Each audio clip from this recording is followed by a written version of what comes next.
हम लोग श्रीमद् भागवतम के तीसरे स्कंद के 15वें अध्याय के 44वें श्लोक को पढ़ रहे हैं। हम लोगों ने पिछले श्लोक में सुना था भगवान से संबंधित, भगवान के चरणों में जो तुलसी थी उससे संबंधित वायु का क्या प्रभाव ब्रह्मानंद में डूबे हुए उन मुनियों पे पड़ा था।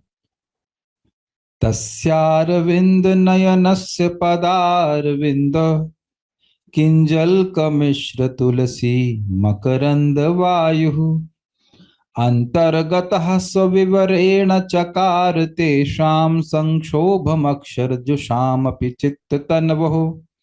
तस्य, उन भगवान की जिनका वर्णन अभी तक हुआ है, ये सौंदर्य को निहार रहे हैं चार कुमार, और निहारते निहारते अतृप्त नेत्रों से, जिसमें बहुत आनंद हो रहा था, वो भगवान को देख रहे थे। और उसके बाद उन्होंने अपने शीश को भगवान के चरणों में झुकाया, और इस कारण से उन भगवान के जो अरविंद नयन हैं, उनके पदारविंद अर्थात चरण कमलों के किंजल्क, जो केसर था जो उनकी उंगलियां थी, उनसे मिश्रित जो तुलसी थी, उसके मकरंद से मिश्रित जो वायु थी, उनकी तेरी तुलसी जो अर्पित थी उसकी सुगंध से वासित जो वायु थी, उसके वह अंतर्गतः स्वविवरेणा उन चार कुमारों के विवर अर्थात नासा छिद्र में प्रवेश कर गई अंतर्गत, और इस प्रकार अंतरेण गतः उनके मन में चली गई। तेषाम अक्षर जुषामपि संक्षोभम चित्त तनोह चकार, उनके जो उन चार कुमारों के जो कि ब्रह्मानंद में पूरी तरह से निमग्न थे, उसी का सेवन करने वाले थे और कहीं उनका मन जाता नहीं था, उनके चित्त में आनंद के हर्ष, आनंद के अतिरेक से, अतिरेक मतलब होता है अत्यधिकता से, चित्त में विकार आया। विकार था हर्ष का, और तनु अर्थात शरीर में रोमांच का विकार आया। संक्षोभ मतलब विकार आया, ऐसा हुआ। अब ऐसे भगवान को देख करके उनमें जो संभ्रम आया, संभ्रम का मतलब होता है आश्चर्य, विस्मय, वह दो श्लोकों से वर्णन कर रहे हैं, 44 और 45 से। प्रयास कीजिएगा कि एज फार एज पॉसिबल छुए नहीं, क्योंकि इधर पता चलेगा। ओके, कुछ लिंक समझ रहे हैं। देखिए, जब यहां श्रीमद् भागवतम के श्लोकों को आप सुनते हो और वाकई ध्यान से सुनते हैं, उसके अर्थ को विचार करते हैं, तो क्या आप आश्चर्यचकित नहीं होते हैं?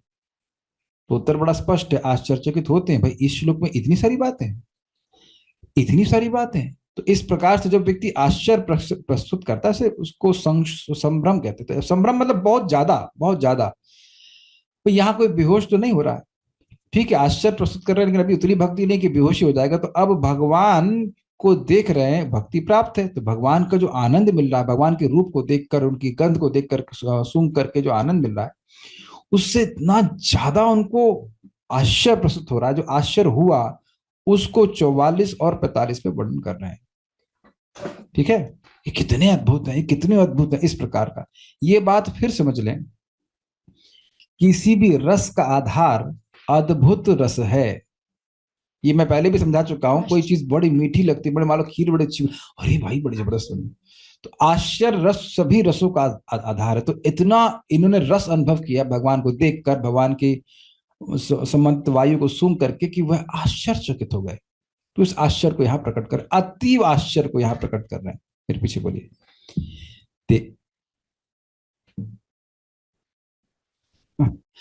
देवा अमुष्य वदनासित पद्म कोशाम उद्वीक्ष सुंदर तराधर कुंद हासम।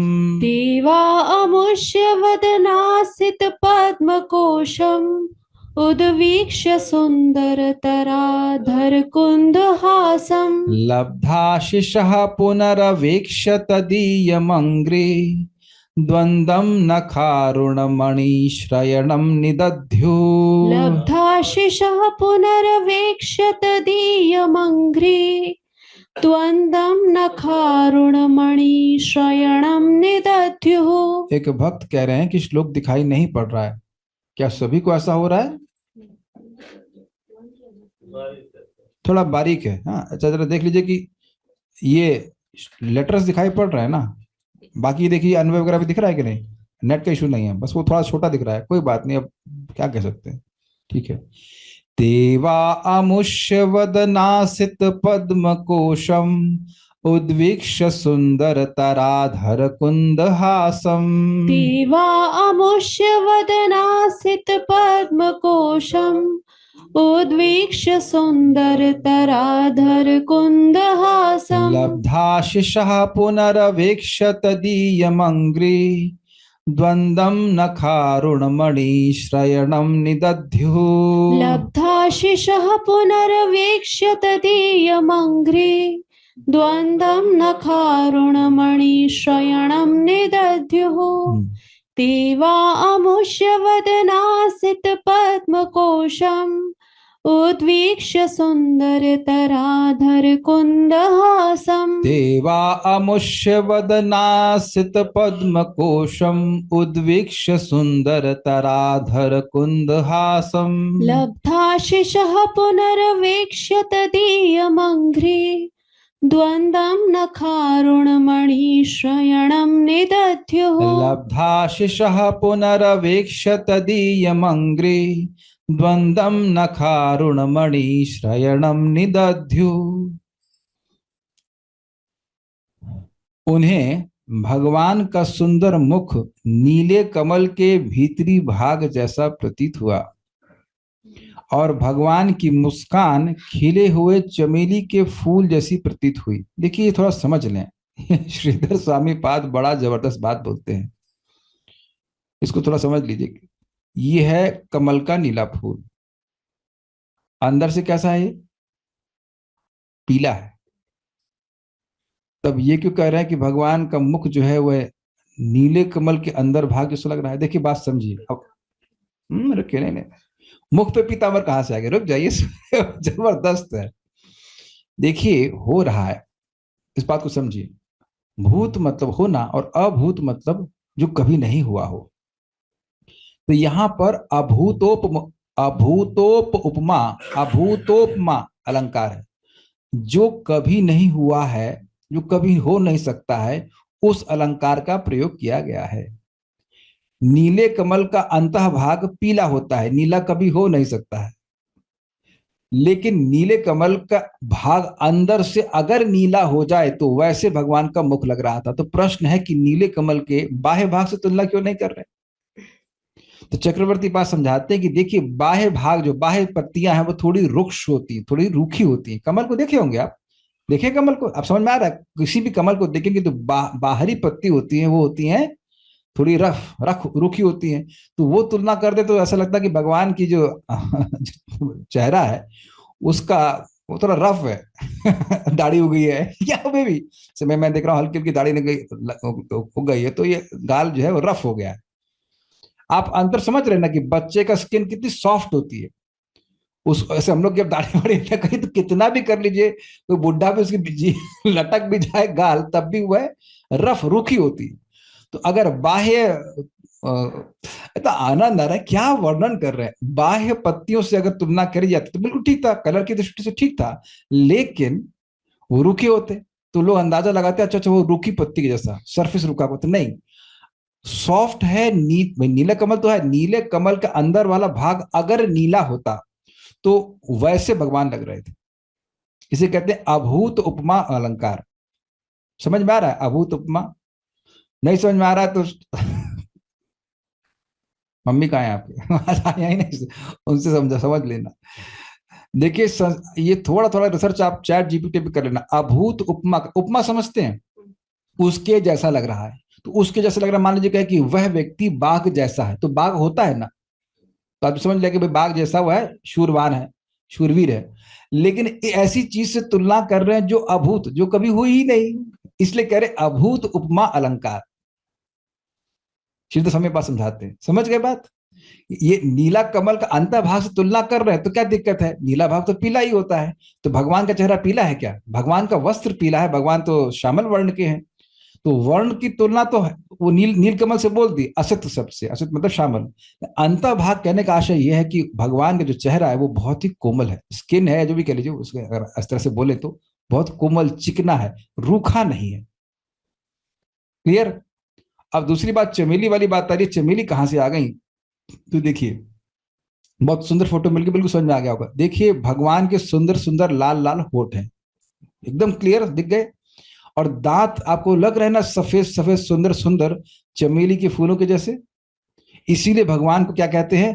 मुकुंद, जिनकी मुस्काहट कुंद, एक कुंद को, चमेली को ही कहते हैं, कुंद के फूलों जैसी है। क्यों फूलों जैसी? इनके दांत कुंद के फूल जैसे दिखाई पड़ते हैं। समझ में आ गया सारी उपमा? कोई कठिनाई तो नहीं है? भगवान के होठ जो है लाल लाल हैं, और उसके ऊपर, उसके अंदर भगवान मतलब दांत हैं जो कि चमेली के फूल जैसे हैं। तो भगवान, इसलिए भगवान की हंसी जो है वह चमेली जैसी लग रही है। संगीता माता जी कह रही हैं अभूत मतलब जो पहले कभी ना देखा हो। तो इतनी देर में आप बोली, आप अभी क्यों हुई? वाई वर यू अभूत up till this point? Your help was needed माता जी। Anyhow, thank you for help. हाँ, अभूत मतलब जो कभी नहीं देखा हो, मतलब कभी हुआ ही नहीं। ओके। इस उपमा को हम लोग पहले भी कहीं सुन चुके हैं, लेकिन अभी जब भगवान वराहदेव ने हिरण्याक्ष को मारा था, वहां भी इसी प्रकार की उपमा का प्रयोग किया गया था। अद्भुत इस प्रकार की उपमा थी। चलिए अभी हम आगे पढ़ते हैं। अच्छा, यहां तक समझ में आ गया। मुस्कान खिले हुए चमेली की फूल सी प्रतीत होती है। ठीक है, ये सुना है आपने? हाँ बेटा, तुम्हारे दांत तो मोती जैसे चमक रहे हैं। अब विज्ञापन देखिए तो, क्यों ना हो दादाजी, मैं डाबर का लाल दंतमंजन यूज कर। बस याद आ रहा आपको? तो वहां उपमा दी जाती है कि मोती जैसा। तो यहाँ मोती नहीं, यहाँ चमेली का फूल, क्योंकि चमेली का फूल बहुत सुंदर होता है, छोटे छोटे होते हैं और बहुत सफेद दिखते हैं। आप तो समझ में आ गया होगा, वहां उपमा का उपयोग कर रहा है, मोती जिस चमकते हैं। लेकिन भगवान को दंत मंजन लगाने की जरूरत नहीं पड़ती है। ठीक है, चलिए अब आगे पढ़ते हैं। मुनिगण भगवान का मुख देखकर पूर्णतया संतुष्ट थे, और जब उन्होंने उनको अधिक देखना चाहा, तो उन्होंने उनके चरण कमलों के नाखूनों को देखा, जो पन्ना जैसे थे। इस तरह, पन्ना का मतलब लाल रंग की मणि, एमरल्ड इज रेडिश। प्रभुपाद अनुवाद पन्ना कर रहे हैं यहाँ पे, मतलब लाल ही लिया, अरुण शब्द है, अब पता नहीं सब में भी सम काइंड ऑफ पन्ना विच इज रेडिश। रूबी कह रहे ग्रीन, ग्रीन नहीं है भगवान के, ग्रीन नहीं वो, just some maybe English में प्रभुपाद कुछ और बोल रहे हैं, एमरल्ड, एमरल्ड बोल रहे हैं शायद, जो भी है। इस तरह वे भगवान के शरीर को बारंबार निहार रहे थे, अतः उन्होंने अंत में भगवान के साकार रूप का ध्यान किया। अरे अभी आपने कुछ नहीं पकड़ा, भी देखिए ये चरण समझ में आ गए। भगवान के चरणों पे ध्यान कर लीजिए। भगवान के चरण जो है वो लाल लाल, जो उनके नख हैं वह लाल लाल प्रतीत हो रहे हैं, उनसे लाल लाल आभा आ रही है। अब आप देखना कि क्या आता है। सब लोग बड़े ध्यान से करें, अन्वय देखना, अन्वय बहुत सारी बातें छुपी हुई हैं। ते वे मुनि, चार कुमार, वही वही मतलब निश्चय ही, ये अवधारणा के लिए कि इसमें कोई संदेह नहीं करना चाहिए, निश्चय ही, सुंदरतर अधर कुंद हासम। सुंदरतर, सुंदर मतलब सुंदर, और सुंदरतर मतलब मोर सुंदर, और अधिक सुंदर। अधर स्पष्ट है, लाल उनके भगवान के अधर है। और कुंद हासम मतलब, कुंद का मतलब हो गया चमेली के फूल जैसी उनकी हंसी थी, यानी कि भगवान की हंसी जो है उनके मुख से भी और सुंदर थी।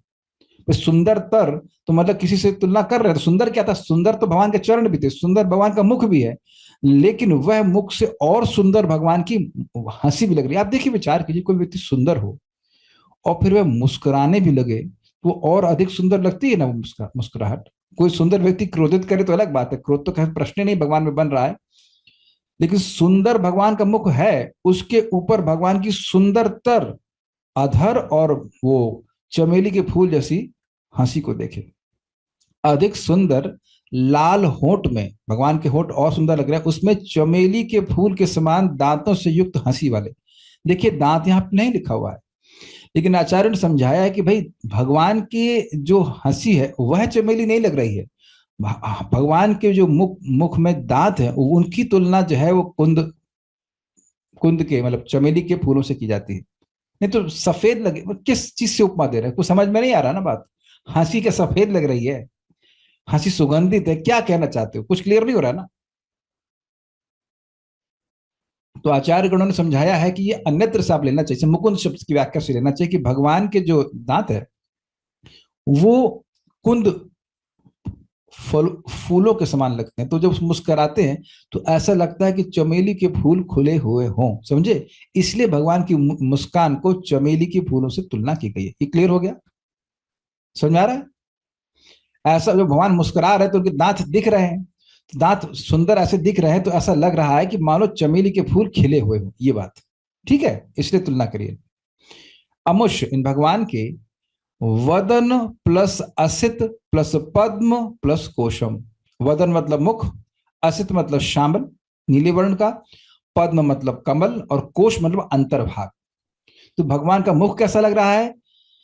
नीले कमल के अंतर वाले भाग जैसा लग रहा है। अब एक प्रश्न है कि कमल से तुलना क्यों कर रहे हैं? क्योंकि ये संतापहारी हैं, कमल ठंडक प्रदान करने वाला है। तो ये जो भगवान का मुख है, ये चार कुमारों को जो क्रोध हुआ था, दुख हुआ था कि हमें भगवान को देखने नहीं दिया, उस संताप को हरने वाला है, इसलिए तुलना कर रहे हैं कमल से। बाकी रंग तो नीला है ही।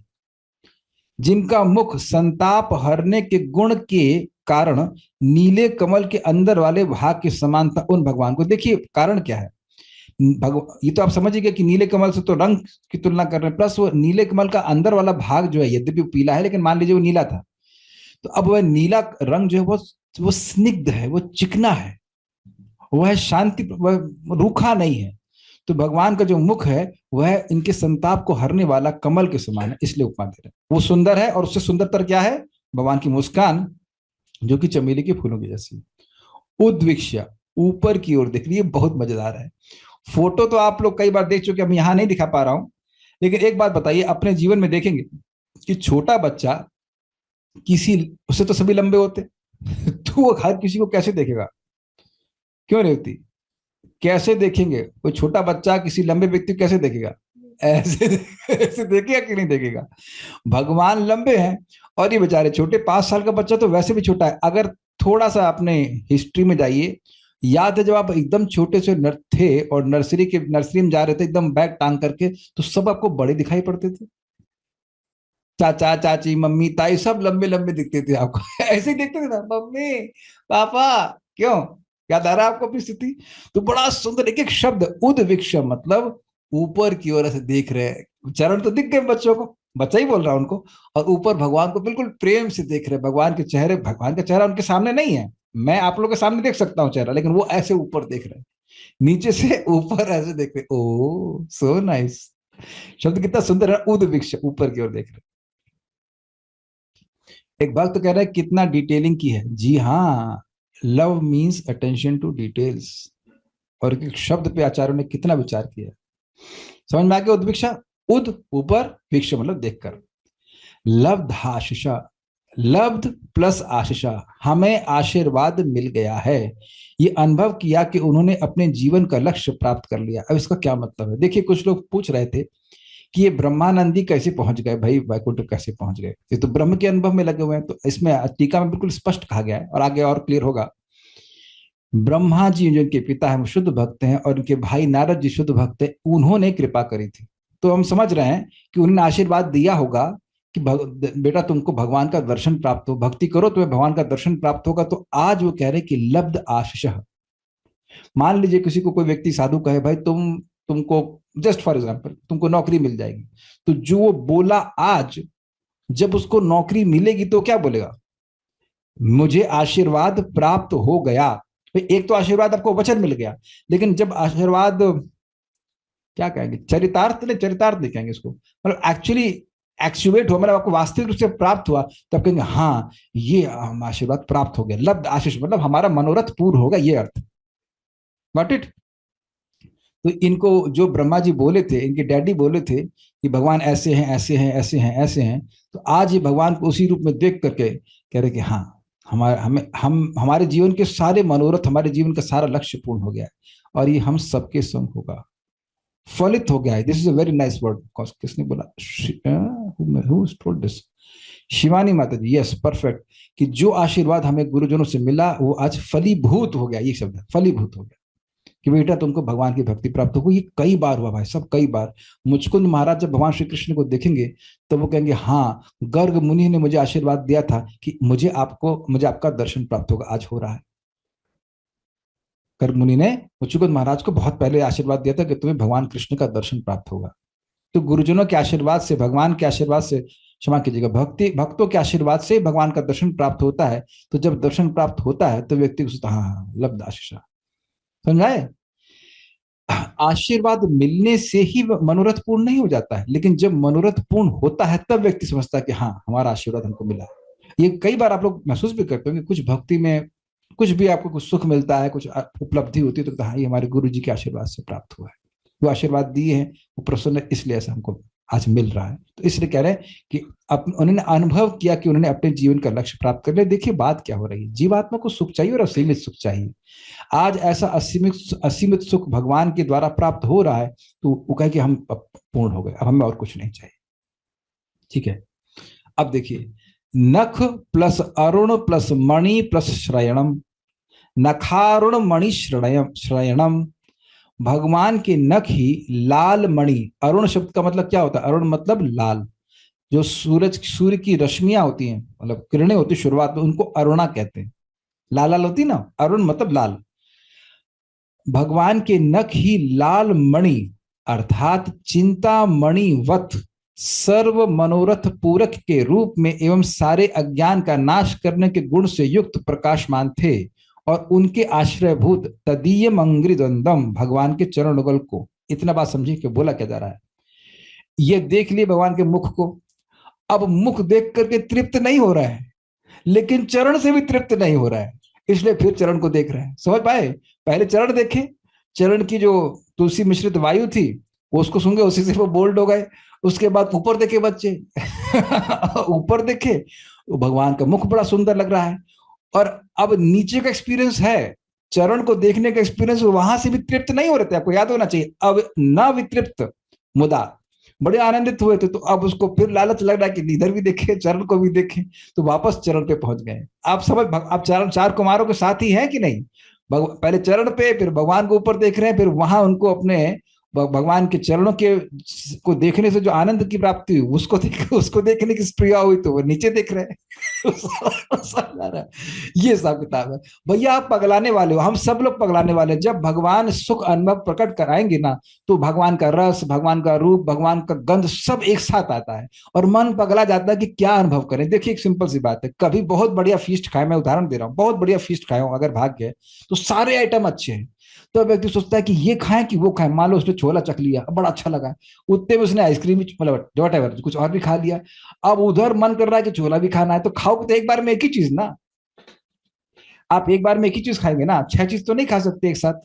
तो व्यक्ति कंफ्यूज है, ये खाए कि वो खाए, इतने में पेट भर जाता है। लेकिन यहाँ पेट भरने का तो मतलब है नहीं, आंख देख रही है, इंद्रियां भगवान को अनुभव कर रही हैं, तो एक के बाद एक हर अंग उनको असीमित सुख दे रहा है। ए मेरी तरफ देखो, मेरी तरफ देखो, मेरी तरफ देखो, वो बड़े परेशान हो, बस बच्चे बेचारे, छोटे बच्चे। तो अब आप देख रहे हैं कि यार ये विनोद में बोल रहा हूँ, लेकिन इन ज्ञानियों को बोल्ड करते हैं भगवान। हाँ बोलिए। हम भगवान के कान को ही देखते हैं। आपकी आवाज किसी सुनाई नहीं पड़ेगी। गोपियाँ कहती हैं कि हम भगवान के मुख को क्या देखते हैं, उनके कान या कुछ आंख को देख के देखने वही में मन कहते नहीं हैं कि भरा। भगवान के कुंडल को देख रहे हैं, उसको पूरा देख नहीं पाते, इतने में कृष्ण चले जाते। हम पूरा मुख देखना चाहते हैं भगवान के कुंडल से, या भगवान, किसी ने भगवान की आंख को देखा, किसी ने भगवान के नाक को देखा, होठ को देखा, जो कुछ भी देखा वही देख के उससे जो तृप्ति होती नहीं, इतने में भगवान आगे बढ़ जाते हैं, वो अतृप्ति ही रहती है। तो basically will always remain eternally unsatisfied समझे बात, अतृप्त ही रहेंगे। इतना आनंद मिलेगा भक्ति में कि अतृप्त ही रहेंगे, अतृप्त ही रहेंगे। आप ये सुनिए, ये विचार कीजिए, इसी भागवत के श्लोक आपके सामने ही है, जो मैं अर्थ बोल रहा हूं उसका आस्वादन कर रहे हैं कि नहीं आप लोग। और आप देख रहे हैं कि पिछले अर्थ को भी आप सोचेंगे तो वही जबरदस्त लग रहा है, और मैं आगे बढ़ता जा रहा हूं, क्या अनुभव नहीं कर रहे हैं यहाँ पे। पिछले अर्थ जो श्लोक के हैं, शब्द के हैं, वही कितने अच्छे हैं, उन पे विचार करेंगे तो वही कितना अच्छा विचार है, उसका आस्वादन मन कार्य कैसे कर सकता है। मतलब उधर भी आगे भी बढ़ना है, आगे भी हमें सुनना है, और पिछले शब्द भी बड़े अच्छे लग रहे हैं, कितने सुंदर सुंदर बातें हैं, और अभी तुम टीका में नहीं आए। ठीक है ना बात। तो ये बात यहाँ पे कह रहे हैं। अच्छा अब जरा देखिए और क्या इसमें लिखा हुआ था, इसको मणि क्यों कह रहे हैं। अरुण तो समझ में आ गया, लाल है, और मणि क्यों कह रहे हैं, चिंतामणि वत। चिंतामणि समझते हैं, टच स्टोन। तो ये मणियां हैं, मतलब भगवान के जो नाखून हैं ये मणि से तुलना इसलिए कर रहे हैं, एक कि ये चिंतामणि के समान सारी इच्छाओं को पूर्ण करने वाले हैं, इसलिए उपमा दी जा रही है। दूसरा, मणि के समान, मणि प्रकाशमान होती है, तो मणि के प्रकाश से, जैसे प्रकाश से हमारा ज्ञान नष्ट होता है, तो भगवान के चरण नख जो हैं उनके प्रकाश से सारा अज्ञान नष्ट हो जाता है। इस कारण से भगवान के नाखूनों को, हाँ, भगवान के नखों को, जो चरण के नख हैं, उनकी तुलना मणि से करी जा रही है। निखिल श्रुति मौलि नत्न माला द्युति नीराजित पाद पंकजांत अयि मुक्त कुलैरुपास्य मानम परितस्त्वाम हरिनाम संश्रयामि। श्रील रूप गोस्वामी जी भी कहते हैं कि जो उपनिषद हैं वो मणियां हैं, उन मणियों की कांति से भगवान के जो नख का अंत भाग है उसकी उपासना हो रही है। तो मतलब वहां पे तो उपनिषदों को मणि कहा जा रहा है, मैं खाली बोल रहा हूं भगवान के नख कितने अद्भुत है ये बात बोल रहा है। तो यहाँ नखों की उपमा क्यों दी जा रही मणि से, क्योंकि चिंतामणि के समान सारी इच्छाओं को पूर्ण करने वाले हैं, अथवा और साथ ही वह सारे अज्ञान को अपने प्रकाश से दूर करने वाले हैं। इनके जो आश्रय थे, तदीयम अंग्री द्वंद्वम, अंग्री मतलब चरण और द्वंद्व मतलब दोनों, भगवान के तदीय मतलब उनके, तो भगवान के जो दोनों चरण थे वह इन मणियों के आश्रयभूत थे। आश्रयभूत मतलब आश्रय थे, जैसे कि एक बॉक्स है, उस बॉक्स में बहुत सारी मणियां रखी गई हों, तो वो जो बॉक्स है वो मणियों का आश्रय होगा कि नहीं। तो ये मणियां कहाँ रखी गई हैं, ये आप बताइए माइक पे, मणि कौन है यहाँ पे, मणि किसको कहा जा रहा है, भगवान के नाखून को। तो नाखून कहाँ होते हैं, पैर में होते हैं, चरण में, चरण कमल में। तो चरण है वह इन मणियों का आश्रय है। इस फिर भगवान के उन चरण कमलों को पुनः अवेक्षा, पुनः अवेक्षा मतलब फिर नीचे की ओर उन्होंने देखा, पहले ऊपर देखा अब नीचे देखा। क्यों पुनः देखा, क्योंकि फिर से उसको आस्वादन करने की उनकी लालसा थी, उन्हें देखकर, अर्थात पुनः पुनः ही देखने के उपरांत निदध्यु, ध्यान किया। अब ये एक प्रश्न आ जाएगा, भाई ध्यान क्या, अरे भाई इस पे तो बड़े बड़े अर्थ दिए गए। एक कि मन में भगवान के प्रति बहुत सम्मान हुआ तो आंखें आधी कर ली। जीव गोस्वामी कहते हैं आधी करके भगवान को देख रहे हैं, उनको शर्म आ रही है कि मतलब भगवान को देखने में उनको शर्म आ रही है कि भाई तो बहुत सुंदर है, बहुत सुंदर है, बहुत सुंदर है, ऐसे करके तो आधी आंखों से देखा। दूसरा कह रहे हैं कि अब देखिए जो इंद्रियां हैं वो तो एक एक अंग को पकड़ेंगी, तो आंखें बंद करके भगवान के सर्वांग को देखने का प्रयास कर रहे, ध्यान की तरह। नहीं, मनन करने वाला बात नहीं है, बात इस चीज के आंख आंख जो देख रही है वो तो भगवान को एक बार में एक अंग देखेगी, लेकिन यहाँ वो खिंच रही वहां से, लेकिन अब वो बंद करके इतना उनको आनंद हो रहा है कि आंखें बंद करके तो भगवान के उस पूर्ण सर्वांग रूप को देखने का प्रयास कर रहे हैं, ध्यान कर रहे हैं, ऐसा वो बोल रहे हैं। I hope you got some message from this shloka. ते वही, वहां या वह मतलब वही है, वे निश्चित ही अमुष्यन भगवान के वदनासित पद्म कोश, उनका जो मुख था जो कि श्यामल कमल के कोश के समान था, उसको उद्वीक्ष ऊपर की ऊपर देख करके सुंदरतर अधर कुंद हासम, भगवान का सुंदर जो अधर था जो कि चमेली की फूल के समान सुंदर था, उस क्या बोला मैंने, क्षमा कीजिए, अधर नहीं था, जो उससे सुंदर, भगवान के मुख से भी सुंदर जो उनका अधर था, उसमें वह भगवान की सुंदर चमेली के फूलों के समान सुंदर हास्य को देख रहे थे। और ऐसा देख करके लब्धाशा, उनके सारे मनोरथ पूर्ण हो गए। पुनर्अवेक्षा मैंने पुनः पुनः फिर वह चरण को देख रहे थे। बेसिकली ये प्रोसीजर बार बार हो रहा था, चरण देख रहे थे फिर मुख देख रहे थे, चरण तो ऐसे करके बार बार हो रहा था। पुनः देखे किसको, तदीयम अंग्रि द्वंद्वम, उन भगवान के, तदीय मतलब उन भगवान के दोनों चरणों को देखा जो कैसे थे, नख प्लस अरुण प्लस मणि प्रश्रयणम, जो भगवान के और लाल मणि रूपी नख थे उनके आश्रय थे। और फिर निदध्यु, उन्होंने ध्यान करना शुरू किया। तो ध्यान करने का मतलब भगवान को देखने से श्रेष्ठ ध्यान नहीं है, लेकिन वो अब बेसिकली संभ्रमित हो रहे हैं, इसलिए श्रीधरी अब समझना आसान होगा। अब 2 श्लोकों से हर्ष जनित संभ्रम अर्थात आश्चर्य का वर्णन करते हैं। देखिए कभी कभी भक्तों को मंगल आरती में ऐसा अनुभव होता है कि बड़ा, मान लीजिए आप आंख खोल रहे हैं तो आंसू ही आने लगता है।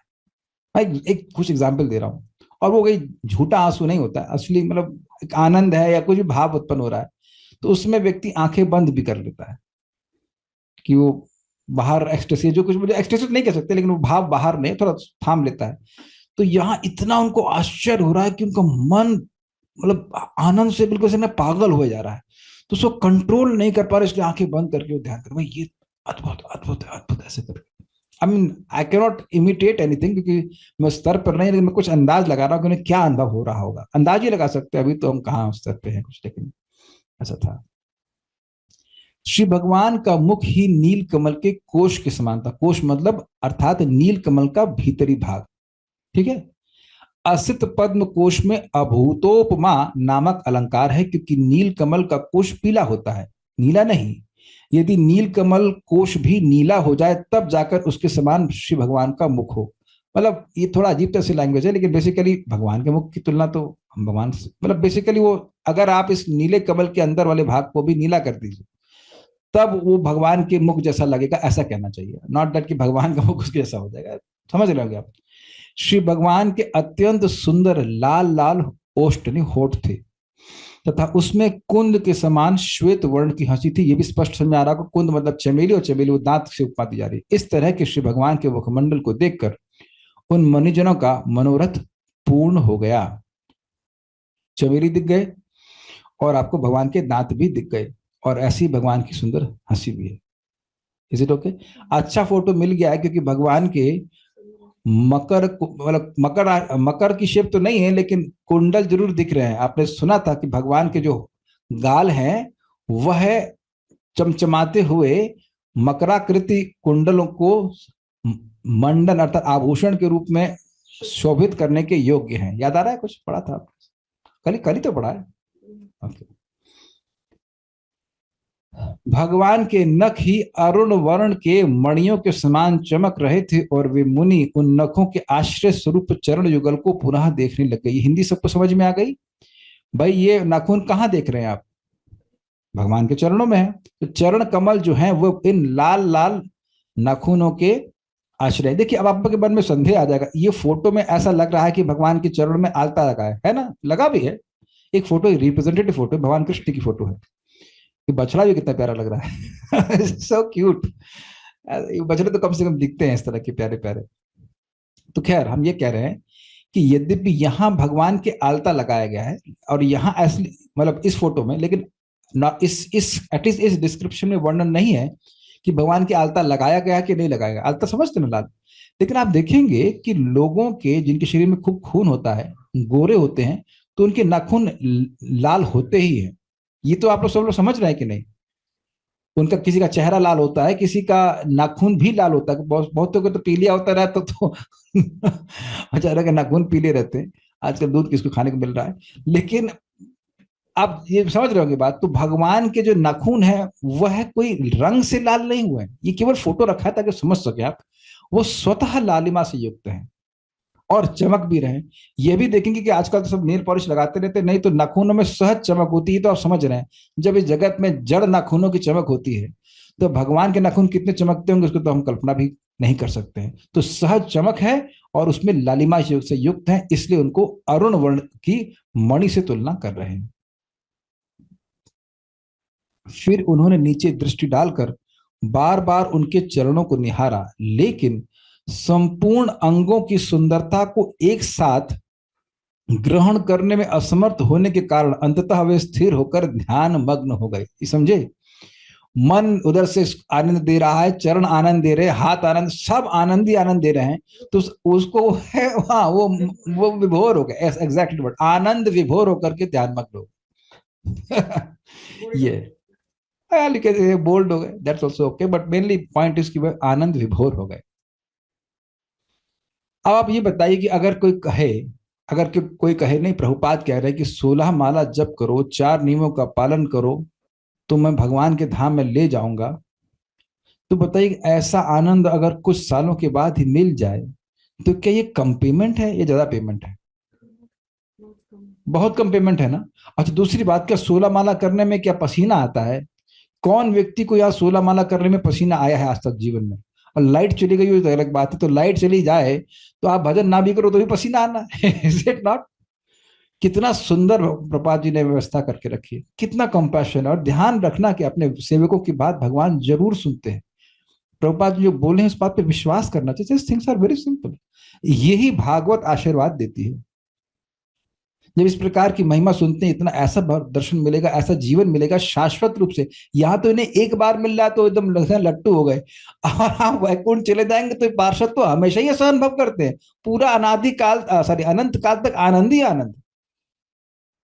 तो उसके लिए क्या है, ये हमें हर दिन सुनना है, ताकि हमारे लिए जो थोड़ी बहुत जो तपस्या बताई गई है उसको पूरे उत्साह से करें, कि वो तपस्या है ही नहीं, वो हमारे लाभ के लिए ही है सब कुछ।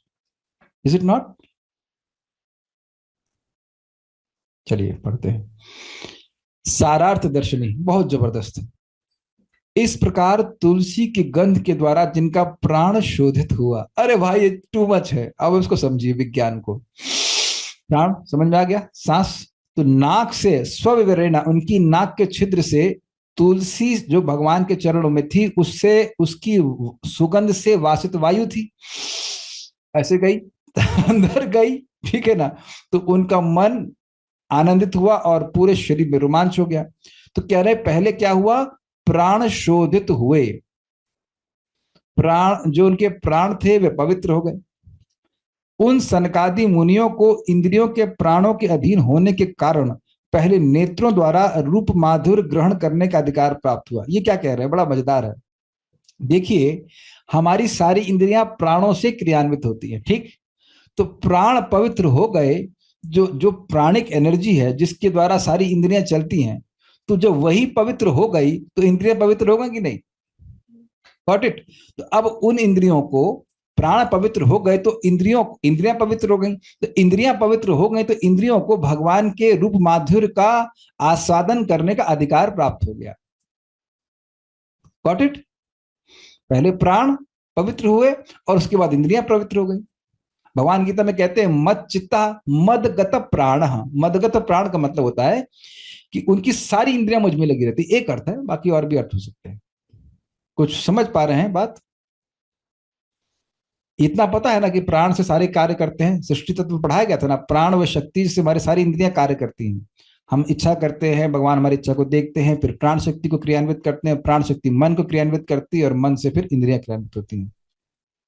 प्राण नहीं समझ पा रहे हैं, फिर से नहीं बताएंगे फिर से। हाँ, 15वें अध्याय में है, पहले पढ़ लेना। बस इतनी समझ लो कि प्राण वह शक्ति है जिससे सारी इंद्रियां क्रियान्वित होती है। तो प्राण पवित्र कैसे हुए? भगवान की जो आने वाली, भगवान के चरणों से आने वाली जो वायु है उससे पवित्र हो गए, और उसके बाद उस प्राण के पवित्र होने से उनकी इंद्रियां पवित्र हो गई। तो सबसे पहले नेत्रों को रूप माधुर्य ग्रहण करने का अधिकार प्राप्त हुआ। नेत्र भी प्राण से ही देखते हैं, प्राण की शक्ति से क्रियान्वित होते हैं, ये कह रहे हैं। किंतु रूप माधुर्य का प्रत्येक अंग में अनेक प्रकार होने के कारण, अनंत होने से, एक साथ ग्रहण करने की इच्छा के कारण, आवेग से संचरित आनंद में मग्न होने के कारण उनकी विवशता को कहा गया है ते वही इत्यादि श्लोक से। क्या कह रहे हैं समझिए। रूप मात बहुत कम दिख रहा है क्या? नहीं दिखाई पड़ रहा है? बहुत छोटा दिख रहा है। अच्छा, ओ हो, अच्छा अच्छा अच्छा, रुकिए रुकिए, अभी चेंज करते हैं। रुकिए, अरे तो ये तब पहले बोलना चाहिए था ना। अब तक सब सही दिख रहा था ये।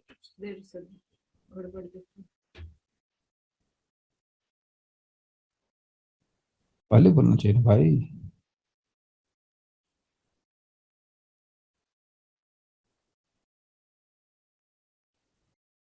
ठीक दिखेगा। अब ठीक दिख रहा है? अब तो सही दिख रहा होगा।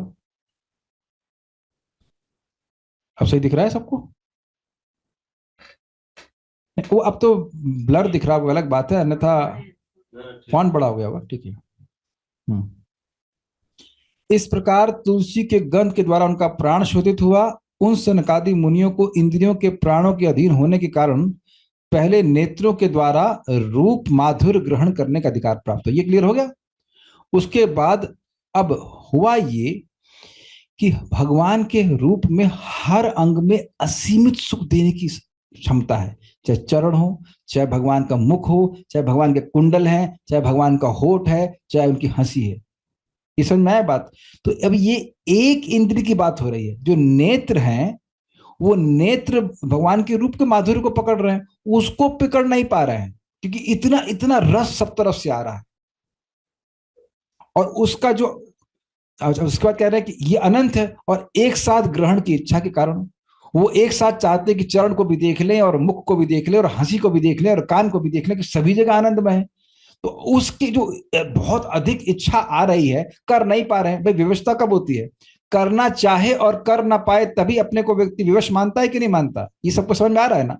यू फील हेल्पलेस जब आप कहो कि कुछ करना चाहो कर ना पाओ, तो करने की इच्छा क्या है? एक साथ सारे रूप, मुख के रूप को, कान के रूप को, होठ के रूप, सबको देख लें कि सभी आनंदमय है, लेकिन कर नहीं पा रहे हैं।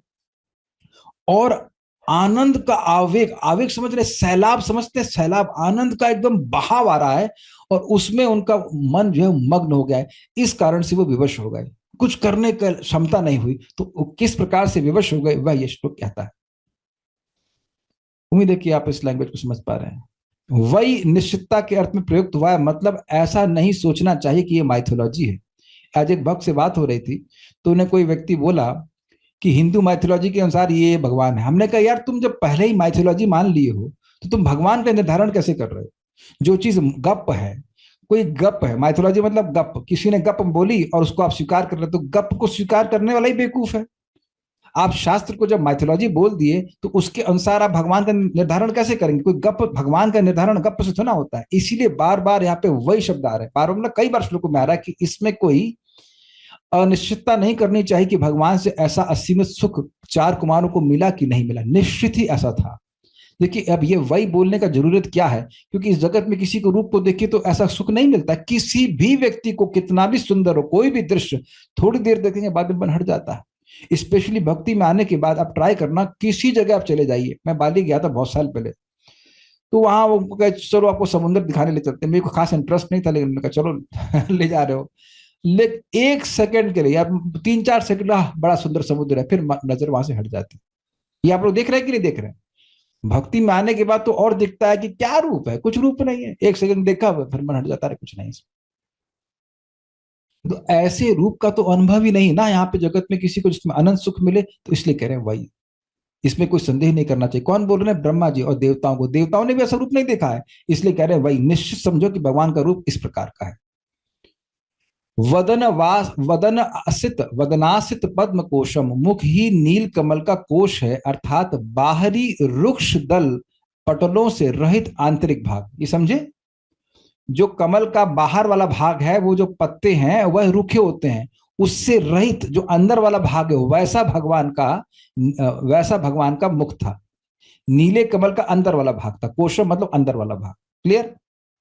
अर्थात नील कमल के कोश के समान भगवान का मुख मंडल था। नील कमल नहीं, नील कमल के कोश के समान था आंतरिक भाग, सॉफ्ट।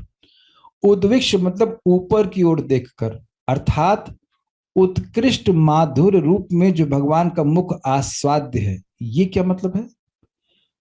उत मतलब उत्कृष्ट, उद्विक्ष भाई भगवान के चरणों को देखा, लेकिन और अधिक सुख मिला जब वो ऊपर, उद्विक्ष मतलब ऊपर देखा, और ऊपर देखे तो उनको और उत्कृष्ट सुख मिला। उत से उत्कृष्ट ले लीजिए, उत प्लस विक्ष उत्कृष्ट, उद्विक्ष हो जाएगा। तो उत्कृष्ट सुख मिला और श्रेष्ठ सुख मिला। देखिए जब असीमित सुख की बात की जा रही है तो उसका मतलब ही कि कोई लिमिट नहीं है। आनंदाम बुद्धि वर्धनम, आनंद के सागर को बढ़ाने वाला। ऑलरेडी आनंद का सागर है, भगवान के चरणों का सुख भी आनंद असीमित और उससे और अधिक मुख का सुख है। ये बात बोल रहे हैं चैतन्य चरितामृत में, इसका वर्णन है।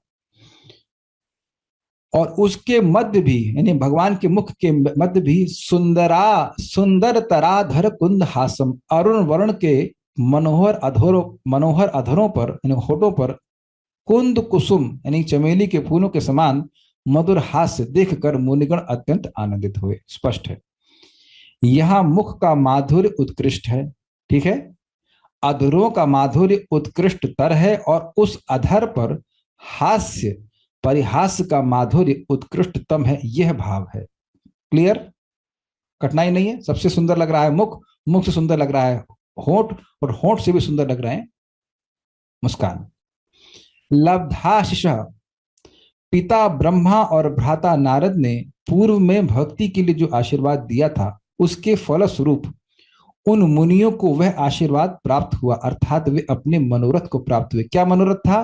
किस लिए झगड़ा शुरू हुआ? भगवान को देखना चाहते थे, इतना देखना चाहते थे किसी की परमिशन ही नहीं ले रहे थे, बच्चे घुसे जा रहा है। तो अब उनका मनोरथ पूर्ण हुआ कि हमको भगवान के दर्शन हो गए पिताजी से, डैडी के आशीर्वाद से। अहो, चरणों का सौंदर्य कैसा अनुपम है, ये चार कुमार सोच रहे हैं। मुख माधुर्य को थोड़ा सा ग्रहण कर लेने के बाद भी उसमें अतृप्त रहकर उन्होंने चरण माधुर्य पर दृष्टि डाली। इसे कहा गया है पुनः इत्यादि से। समझे बात? ऐसा नहीं है कि भगवान के मुख को देख कर बोर हो गया, चलो हटाओ इसको, नहीं, वहां भी अतृप्त है, लेकिन चरण का आस्वादन करने में जो अनुभव किया है सुख, उसको फिर आस्वादन करना चाहते। इसकी व्याख्या भी मैंने थोड़ी देर पहले कर दी, इसलिए पुनः भगवान के चरणों को देख रहे हैं। नख प्लस अरुण प्लस मणि प्लस श्रवणम तदीय मंगली द्वंद्वम, इस व्याख्या, इसकी व्याख्या हो रही है। नख ही अरुण वर्ण की मणियों के समान है, लाल वर्ण की मणि, और उनके आश्रय स्वरूप चरण युगल को पुनः अधो भाग में थोड़ा देख करके, समझे बात? वो मणिया कहां पे? भगवान के चरण कमल पे, तो चरण कमल उनके आश्रय, वहां पे उनको देखकर निदध्यु, भगवान को तो वो चरण को देखे, फिर निदध्यु मतलब पुनः मुख की ओर दृष्टिपात कर बार बार इसी प्रकार देखते रहे, ये अर्थ है। तो देखिए श्रीधर स्वामी ने क्या कहा निदध्यु का अर्थ, वो बैठ के ध्यान करने लगे। दूसरा कह रहे हैं ये बार बार देखते रहे, चरण को देख रहे, फिर मुख को देख रहे, फिर चरण को देख रहे, फिर मुख को देख रहे, और बीच में अंगों को भी देख रहे, ऐसा कर रहे। अच्छा ये बताइए कि आप कभी नहीं किए? अगर आप इस्कॉन वृंदावन जाते हैं, भगवान को देखते हैं, तो कभी चरणों को देखते हैं, कभी आंखों को देखते हैं, कभी ऐसे करते करते करते मंगल आरती समाप्त। आप यह भी अगर ऑनलाइन टेलीकास्ट देखते होंगे तो बड़े अतृप्त रह जाते हैं। कृष्ण बलराम को देखे नहीं, इतने में राधा श्याम सुंदर को देखने का मौका आ गया, फिर राधा श्याम सुंदर को देख नहीं पाते, गौर मिताई आ जाए और उन्हीं को भी पूरा नहीं देख पाते। ये अनुभव किए ही होंगे आप लोग, और इतने में मंगल आरती समाप्त। अब हम लोगों को तो खैर खास प्रेम है नहीं भगवान से, जब भगवान से वास्तविक प्रेम होगा तो आप इस प्रकार का अनुभव करेंगे कि एक अंग ही तृप्त नहीं कर पाता। आई वुड से कि अंग से इतना सुख होता है कि व्यक्ति अतृप्त ही रह जाता है। यह है भक्ति का सिद्धांत। सुख तो बहुत मिलेगा लेकिन तृप्ति कभी नहीं होगी, सुख से तृप्ति नहीं होगी, ये अर्थ है। यहां जगत में तृप्ति होती नहीं क्योंकि दुख मिलता है समझे? वहां इतना सुख मिलता है कि तृप्ति नहीं होती। एक भूख से असंतुष्ट रहना और एक अच्छे भोजन से असंतुष्ट रहने में अंतर है कि नहीं? यार खूब खाया, एक और पेट होता तो बढ़िया होता ये होता है ना। हम लोग पहले भक्तों घर में जाते थे प्रसाद खाने के लिए, तो कहते क्या दे प्रभु जी, बड़ा अच्छा प्रसाद होता था, तो हम लोग कहते एक पेट और दे दीजिए क्योंकि खाना तो है लेकिन अब पेट भर गया। और ये तो हम लोग बहुत बार हुआ होगा, बहुत अच्छा प्रसाद मिलता है तो ऐसा होता है हम लोग, लेकिन फिर भी हमारा जो भी अनुभव है आनंद का बहुत लिमिटेड है। देखिए इस बात को बहुत हल्की तरह से हम लोग समझ सकते हैं कि अगर भगवान के नाम में थोड़ा सा सुख मिलता है जब करते हैं, तो लगता है बस चलता रहे रुके नहीं। ये कभी कभी होता है, तो हम लोग अनर्थ निवृत्ति में पढ़े हुए, कहाँ हम लोग कुछ भक्ति प्राप्त है, लेकिन ये एक हल्का हल्का सुख, खुशबू भी नहीं, बहुत हल्की सी खुशबू भगवान देते हैं। तो जब भक्ति में आगे बढ़ जाएंगे तो कितना सुख मिलेगा आप कल्पना करिए। बस ये देख लीजिए कि ये सब हिसाब किताब है, इसलिए भक्ति करते रहना चाहिए। नॉट एनीथिंग शुड, कुछ भी हमें कॉम्प्रोमाइज नहीं करना चाहिए भक्ति के लिए। जो व्यक्ति छोड़ेगा वो इस प्रकार का फिर सुख एटलीस्ट इस जीवन में नहीं प्राप्त कर पाए। अमर कोश में निध्यान शब्द की व्याख्या इस प्रकार की गई है, निर्वर्णम तो निध्यानम दर्शनालोक ईक्षणम। निर्वर्णन, निध्यान, दर्शन, आलोकन और ईक्षण ये समान अर्थवान है। तो यहाँ पे लिखा हुआ है निदध्यु, तो वो निध्यान शब्द से मिलता, मतलब उसी का रूप है। तो वो बहुत अच्छे से ध्यान किए, तो वहां श्रीधर स्वामी पाद ने कहा कि ध्यान किए, और क्या नहीं इन्होंने ईक्षण किया, ये भी अर्थ है, मतलब वह देखते रहे भगवान को बार बार अतृप्त नेत्रों से, ये बात कहते हैं। इस प्रकार श्रीधर स्वामी ने भी कहा है, एक साथ सर्वांग की लावण्य ग्रहण की असमर्थता के कारण उन्होंने बाद में ध्यान किया। तो ये भी ध्यान भी अर्थ इसमें आ रहा है।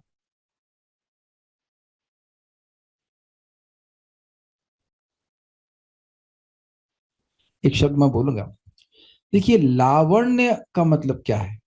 लावण्य शब्द में क्या दिख रहा है? लवण दिख रहा है लवण दिख रहा है, लवण। मैंने महाराज से पूछा लावण्य का मतलब सौंदर्य क्या है? लावण्य का मतलब सौंदर्य होता है, लेकिन लावण्य का अर्थ सौंदर्य कैसे होता है? एक महाराज व्याख्या कर रहे थे, परम पूज्य वृंदावन चंद्र महाराज, आपको याद है उस दिन बारिश थी, हम लोग गए थे, तो उस दिन महाराज समझा रहे थे लावण्य सारम। भगवान श्री कृष्ण के रूप का वर्णन करते हुए एक शब्द है, लावण्य के सार है भगवान का स्वरूप। तो अब लावण्य का मतलब क्या है? लावण्य का मतलब होता है सौंदर्य। तो लावण्य से सौंदर्य कैसे आएगा? ये समझ नहीं आया। लवण, लवण से लावण्य है।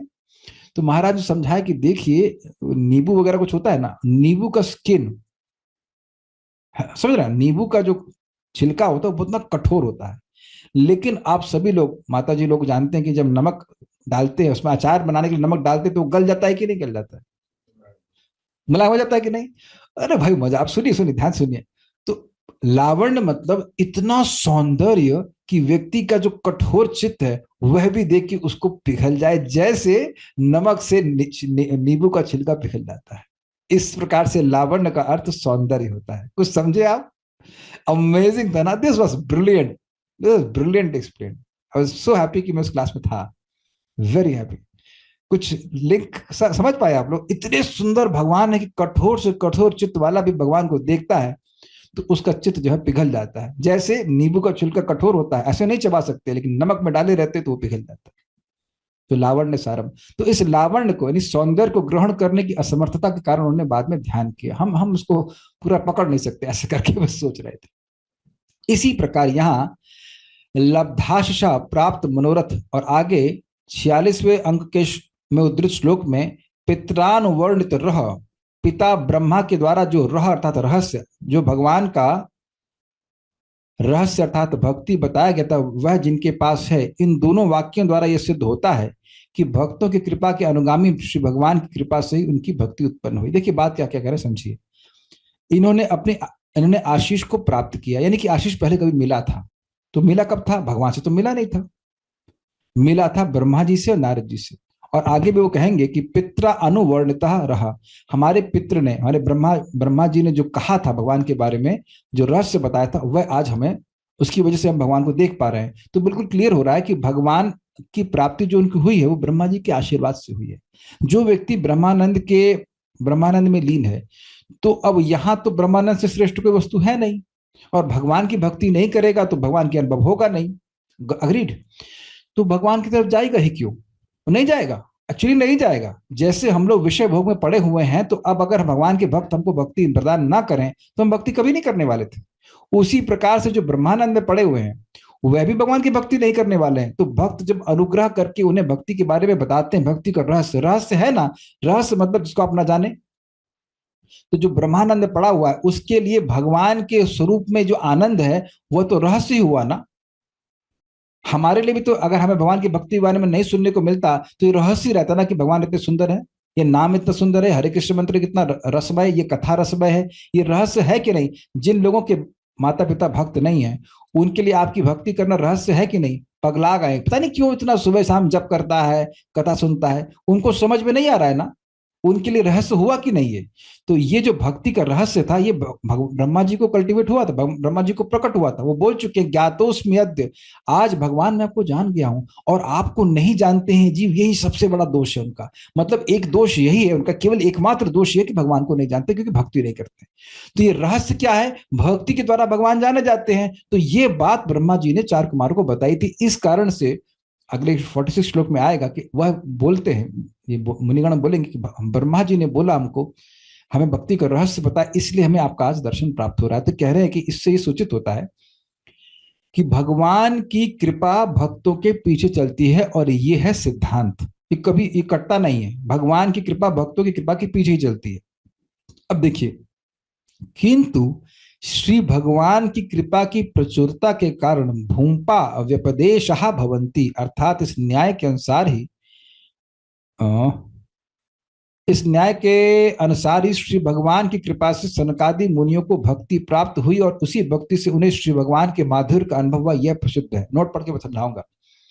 भूमपा व्यपदेशः भवन्ति एक न्याय यानी तर्क सूत्र है, जिसका अर्थ है कि जब कोई कार्य अनेक कारणों से होता है तो उनमें से किसी एक प्रमुख कारण को दर्शाते हुए कथन किया जाता है। समझे बात? जैसे हम लोग कहते हैं कि हमारे गुरु महाराज की कृपा से हमें भक्ति प्राप्त हुई, बिल्कुल सत्य बात है। लेकिन क्या पहले दिन आपको आपके गुरु महाराज मिल गए? आपको पहले दिन ही आपके गुरु महाराज मिल गए? तो आप जानते हैं वर्तमान प्रदर्शक गुरु था, और बहुत सारे बाद में काउंसलर हैं, और गुरु महाराज के मिलने के बाद भी बहुत सारे भक्त जो आपकी सहायता करें।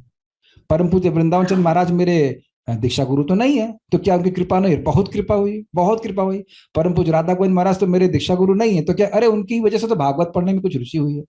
तो आप समझ रहे हैं कि एक ही व्यक्ति कृपा नहीं कर रहा है, ऐसा नहीं कि केवल दीक्षा गुरु ही कृपा कर रहे हैं। आप मेरी बात समझ ही रहे हैं, बहुत सारे भक्तों की कृपा होती है, लेकिन हम लोग बोलते हैं हमारे गुरु महाराज की कृपा है।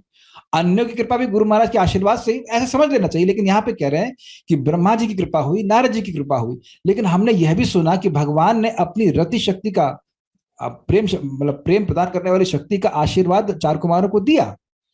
तो वह भी क्यों दिया? क्योंकि ब्रह्मा जी पहले कृपा किए थे। आप समझ रहे हैं, भगवान की इतनी अद्भुत कृपा हुई, अपने सौंदर्य की माधुर्य को प्रकट की, तो यहां बोल ऐसा ऐसा अनुभव हो रहा है, ये लब्धाश, ऐसा लगा कि भगवान का आशीर्वाद उनको प्राप्त हुआ, ऐसा शब्द बोल रहे हैं यहाँ पे। लेकिन वास्तविक रूप से बात यह है कि जो कृपा उनको आज प्राप्त हो रही है, उसके पीछे ब्रह्मा जी की ही कृपा है। रति मतलब आकर्षण, प्रेम। क्रम संदर्भ ये आखिरी है। उन्होंने ऊपर उठे हुए मुख से अर्थात उद्विक्ष भगवान के कमलवत मुख की ओर देखा, और फिर सिर झुकाकर पुनः उनके कमलवत चरणों की ओर दृष्टिपात किया। स्पष्ट है, वे बार बार भगवान के अंग अंग को सिर से पैर तक निहारते रहे। फिर आदर एवं विस्मय अर्थात संभ्रम के कारण स्वयं को अत्यधिक साहसी समझते हुए उन्होंने अपनी आंखें आधी बंद कर ली और पुनः भगवान की ओर देखा, निदध्यु। देखिए ये बड़ा मजेदार है। आप ये बताइए कि अगर कोई सुंदर व्यक्ति है, उसको आप घूरने लगे तब? क्यों भाई, किए कभी अब ऐसा? हाथ नहीं खड़ा करने की जरूरत है, लेकिन अगर आप किसी व्यक्ति के, बहुत सुंदर व्यक्ति, उसको नीचे से ऊपर, ऊपर से नीचे, नीचे से ऊपर देखेंगे तो शर्म, आप खुद नहीं शर्मा जाएंगे? अरे ये क्या कर रहे हैं? तो उनको वो क्या कहते हैं, तृप्त तो हो नहीं रहे हैं, लेकिन देखे जा रहे, देखे जा रहे, फिर खुद ही वो शर्मा गए। और निदध्यु मतलब आंखें आधी बंद करनी, मतलब देख अभी भी रहे हैं, लेकिन ऐसा लग रहा है कि ना देख रहे हो। समझे बात? इस जगत में कुछ चोर उचक्के होते हैं, लफंगे, वो कहीं जाएंगे, इनको लड़कियां देखना है, लेकिन वो काला चश्मा लगा लेते हैं ताकि कोई ये ना देख पाए कि वो किसकी ओर देख रहा है। ये देखा गया है, लेकिन ऐसे तो मैंने गलत उदाहरण दिया, मैं खाली इस उदाहरण को बोल रहा हूँ कि लोग देख ना पाए कि किधर देख रहे हैं। तो यहाँ वो थोड़ा शर्मा गए, और वो आंख को आधा ऐसे बंद कर लिए, वो देख भगवान को रहे, देखना बंद नहीं कर पा रहे हैं, लेकिन ऐसा लग रहा है कि ध्यान कर रहे हैं। ऐसा वो अर्थ जीव को समझ कह रहे हैं। कुछ प्रश्न आया भक्त का, तो हम उसको एड्रेस कर लेते हैं। क्या कह रहे हैं? कमलवत मच, कमलवत मच किस प्रकार उपमा देते हैं? कमलवत मच मुख। अरे भाई अभी तो बोला गया था ना कि भगवान का मुख जो है वो कमल, कमल के समान। कमलवत मतलब कमल के समान, नील कमल के समान था ना, नील कमल के कोश के समान था, बात थी। या फिर अत्यधिक भक्ति के कारण उन्होंने विशेष रूप से उनके दोनों कमल चरणों को ही देखा, चरण कमलों को देखा, मतलब निदध्यु, मतलब बस अब वो और उनकी भक्ति बढ़ गई, तो उनके चरणों को ही देखते रहे। आप कहेंगे हुआ क्या? करे क्या? सब कुछ संभव है, सब कुछ संभव है। निदध्या एक शब्द का अर्थ है देखना या निहारना होता है, जैसा कि अमर कोश में वर्णित है। कोश का अर्थ है आंतरिक भाग जो बाहरी पंखुड़ियों से रहित होता है। इसकी व्याख्या तो कर दी गई थी, और तो कुछ इसमें नहीं, नहीं फिनिश, स्टॉप हियर। कुछ प्रश्न भक्तों का है, मैं एक बार देख लेता हूं।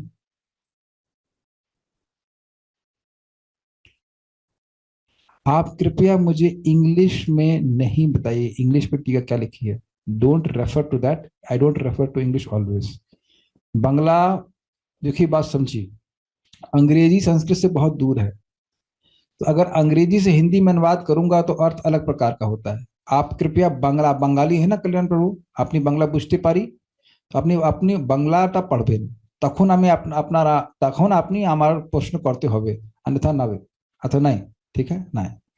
ये आप अंग्रेजी पढ़ करके आप हमको प्रश्न पढ़ेंगे नहीं, जैसे आपने पढ़ना वीसीटी इंग्लिश में लिखा है, क्योंकि बहुत बार काफी गलती है उसमें, बहुत बड़ी गलती। जैसे भी वहाँ पे अब मैं गलती यहाँ बोलने के लिए नहीं बैठा हूँ, ठीक है? इट वॉज वंडरफुल सर्विस, सब मिस्टेक्स आर ऑलवेज हैपनिंग, तो उसको नहीं देखता हूँ, बांग्ला को देखता हूँ। और क्या है? और तो कोई प्रश्न नहीं है, कह रहे हैं और क्या कह रहे हैं? कुछ है। क्या भगवान अपने भक्तों के दुख का इस्तेमाल उनके उसके द्वारा प्रचार करने के लिए करते हैं, जैसे अन्य भक्त दुख का सामना कर पाए? आप ही बताइए कि ये प्रश्न का इस श्लोक से क्या संबंध है? हम उत्तर ही नहीं देंगे, फर्जी प्रश्न करें। अनर्थ निवृत्ति में है कैसे पता चलता है? माधुर का नहीं पढ़ाऊंगा। वैसे देखिए, सिंपल सी बात है कि एक दिन जब होगा, एक दिन थोड़ा डिले हो जाएंगे, एक दिन अच्छा लगेगा, एक दिन नहीं लगेगा। इस अनर्थ निवृत्ति के स्टेजेस हैं। एक है, भगवान का दांत भी चमेली पुष्प की तरह सॉफ्ट है। अब आप बताओ। अब आप बताओ इस प्रश्न का क्या उत्तर होगा?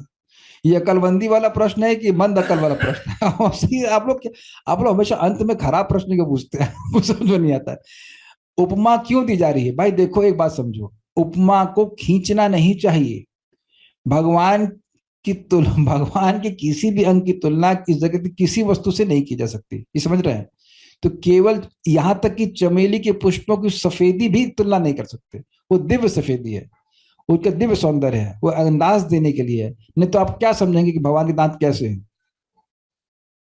तो आप थोड़ा समझिए कि दांत, आपके दांत के चमेली की तरह सॉफ्ट है। घिसना शुरू किया दांत और घुस गया अंदर। तो आपके दांत सॉफ्ट नहीं तो भगवान के दांत सॉफ्ट होंगे? भगवान खाएंगे कैसे? अकल है कि नहीं?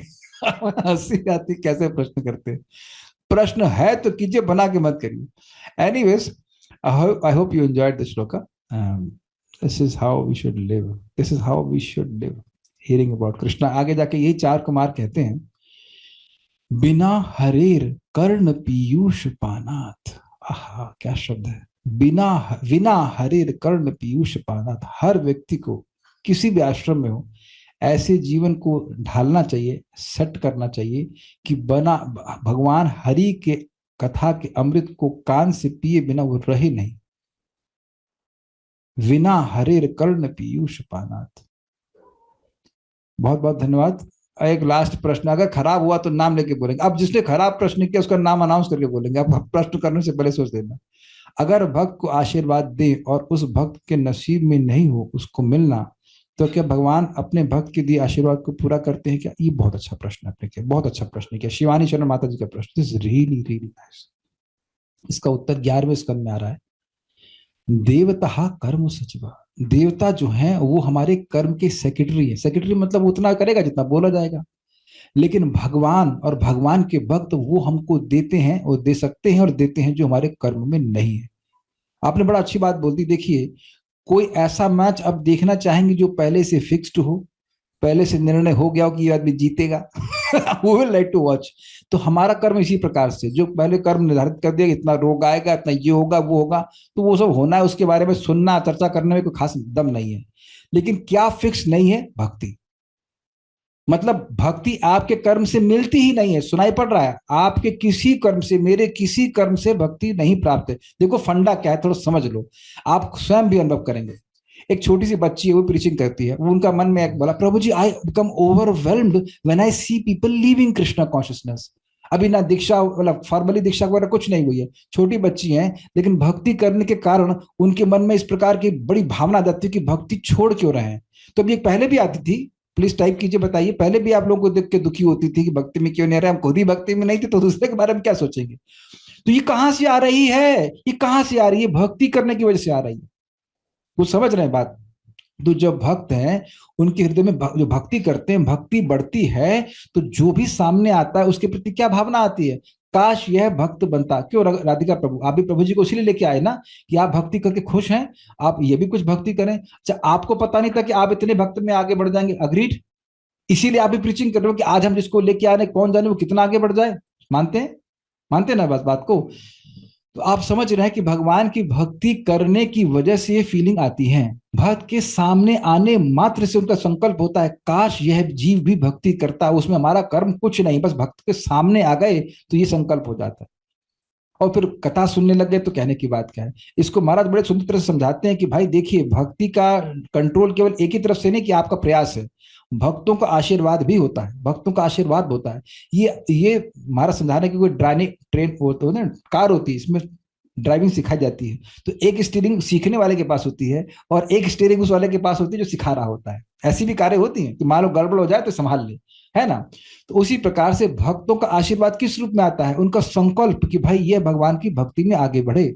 जैसे ध्रुव महाराज भक्ति करना चाहते थे, तो अब नारद जी आ गए, तो नारद जी उनकी परीक्षा लेते हैं, कहते हैं कि भक्ति नहीं मिलती इतनी आसानी से, फिर भी उनके दृढ़ संकल्प को देख करके उनको मंत्र देते हैं, उनको आशीर्वाद देते हैं। और उनके संकल्प से, उनका संकल्प बहुत जबरदस्त था कि ये भगवान के भक्ति में आगे बढ़े। ठीक है। एक भक्त पूछ रहे हैं, प्रभु जी मेरे को कृष्ण भक्ति चाहिए, क्या किया करूं, माला भी नहीं कर पाती टाइम से। तब प्रभु जी मुझे मोटा होना है लेकिन मैं खाना भी नहीं खा पाती टाइम से, तब आपके लिए हम खाएं? बताइए, आपके लिए अगर ऐसा होता तो हम खाते, और आप, काश आप ऐसा होता तो बड़ा अच्छा होता ना कि मैं आप लोग एक्सरसाइज करते और मेरा वजन कम हो जाता। भक्ति अपनी इंद्रियों से की जाती, घबराइए मत। इसी प्रकार से आप जैसे यहाँ पे आ रहे हैं, कथा सुनिए और सुबह के समय नाम जप कीजिए, धीरे धीरे सब होने लग जाएगी। अब एक भक्त कह रहे हैं क्या भौतिक चीजें भी मिल जाती हैं कर्म के प्रावधान से रहित? ध्रुव महाराज तो ब्रह्मा जी से बड़ा राज्य प्राप्त करना चाहते थे। सुनाई पड़ रहा है सबको? ब्रह्मा जी कर्मानुसार हमको देते हैं सब कुछ, तो ब्रह्मा जी से बड़ा राज्य चाहिए तो क्या कर्म के अनुसार मिल सकता है? क्या उत्तर है? जो हमारे कर्म हैं उसके अनुसार ब्रह्मा जी देते हैं अपने सिस्टम से, तो ध्रुव महाराज को ब्रह्मा जी से श्रेष्ठ चाहिए था, तो क्या कर्म के अनुसार मिल सकता था? क्या ब्रह्मा जी के पास सामर्थ्य है कि वह ध्रुव लोग ध्रुव महाराज को देते जो कि वैकुंठ है? तो दिए ना भगवान। और एक अमेजिंग बात यह कि हम लोग मांगते भी चिल्लर चीजें हैं। अगर जिसने भक्त ने प्रश्न किया मेरे घर में आओ और बोलो प्रभु जी 5 रुपए आप दे दोगे? मदन मोहन प्रभु वो थोड़ा पैसे चाहिए प्रभु, 5 रुपए ट्रांसफर कर देंगे। 5 क्या? 5 रुपए हमारी औकात है? 5 रुपए गिन रहे हैं हम? 5 रुपए के लगता है कि 5 रुपए मांगेंगे? अरे मांगे कम से कम 500 मांगते, 1000 मांगते, 5 रुपए मांग रहे हैं प्रभु जी, कुछ भी नहीं 5 रुपए। अग्रीड।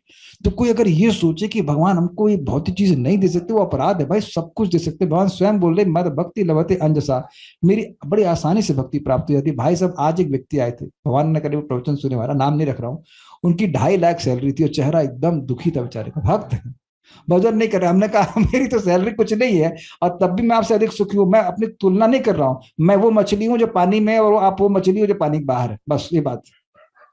तो सुखी आपको भौतिक आशीष क्यों चाहिए? काहे के लिए चाहिए? किस लिए चाहिए बताइए?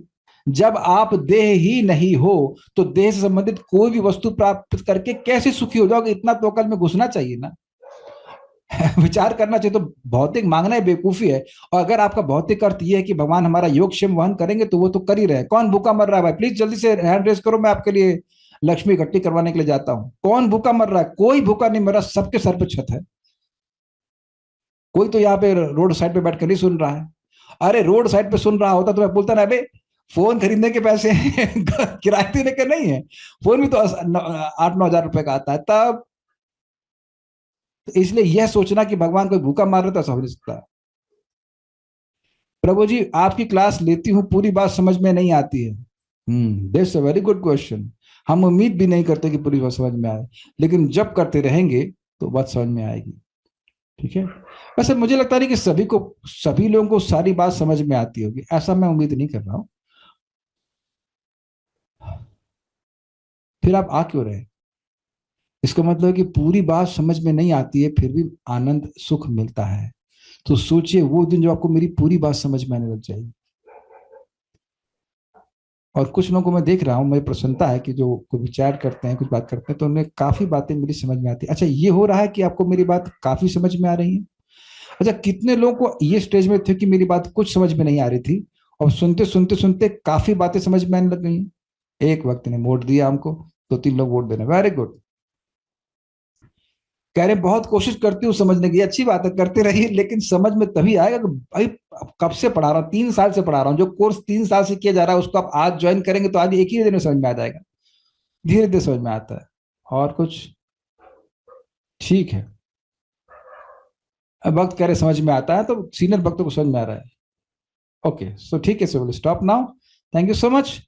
श्रीमद् भागवतम की जय, श्रील प्रभुपाद की जय, निताय गौर प्रेमानंदे।